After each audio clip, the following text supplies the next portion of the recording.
ஒரு கிளைண்ட்டாக உள்ள வந்து ஃபேமிலி மெம்பர் மாதிரியான லக்ஷ்மி பிரியாவோட நெயில் ஸ்டோரி தான் பார்க்க போகிறீங்க. இவங்க ஹேண்ட்ஸ்க்கும் நம்மளை புக் பண்ணியிருந்தாங்க. பட் ஏன் டோஸ்க்கு முன்னாடியே போடுறீங்க, அப்போவே நம்ம சேர்த்து போட்டிருக்கலாமேன்னு கேட்டப்போ அவங்க சொன்னாங்க, அவங்க முறைப்படி வந்து மெட்டியை முன்னாடியே போட்டுருவாங்களாம். கல்யாணத்துக்கு முன்னாடியே தாய் மாமா மெட்டி போட்டுருவேன்னு சொன்னாங்க.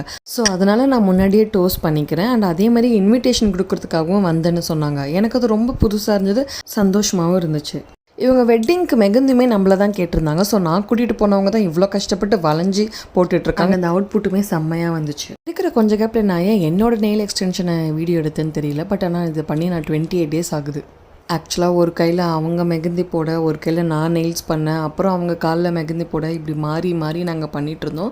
பட் சக்ஸஸ்ஃபுல்லாக மெகந்திக்கும் நெயில்ஸ்க்கும் எந்த பாதிப்பும் இல்லாமல் கரெக்டாக பண்ணி முடிச்சிட்டோம். என்னோடய பேஜில் இருக்க ரீல்ஸ் பார்க்குற எல்லாருக்கும் தெரிஞ்சிருக்கும் நம்மளுக்கு சாப்பாடு ரொம்ப முக்கியம்ன்ட்டு. எப்படியும் லேட் ஆகிடுச்சுன்னு இவங்களும் நல்ல மனசு வச்சு எனக்கு சாப்பாடு போட்டாங்க. நான் சொன்னேன் இல்லையா, நாங்களாம் ஒரு குடும்பம் மாதிரின்னு.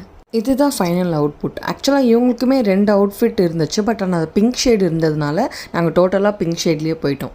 இப்படி சிறப்பாக செஞ்சு முடிச்சதும் அவங்களோட ஊர்லேருந்து வந்த ஃப்ரெண்டு ரொம்ப டெம்ட் ஆகிட்டே இருந்தாங்க. உடனே இவங்க நீயும் போட்டுக்கிறியா அப்படின்னு கேட்டதும் அவங்க டைம் இருந்தால் நெயில்ஸ் போட்டுக்கிறேன்னு சொன்னாங்க. அண்ட் அதேமாதிரி லக்கிலி டைம் இருந்ததுனால அவங்களுக்கு பண்ணேன், இன்னொரு ஃப்ரெண்டுக்கும் பண்ணேன். ஒரே நாளில் ஒரு கிளைண்ட்டுக்கு நெயில்ஸ் பண்ண போய் 3 பேருக்கு பண்ண நெயில் ஸ்டோரியை அடுத்த ரீலில் பாருங்கள்.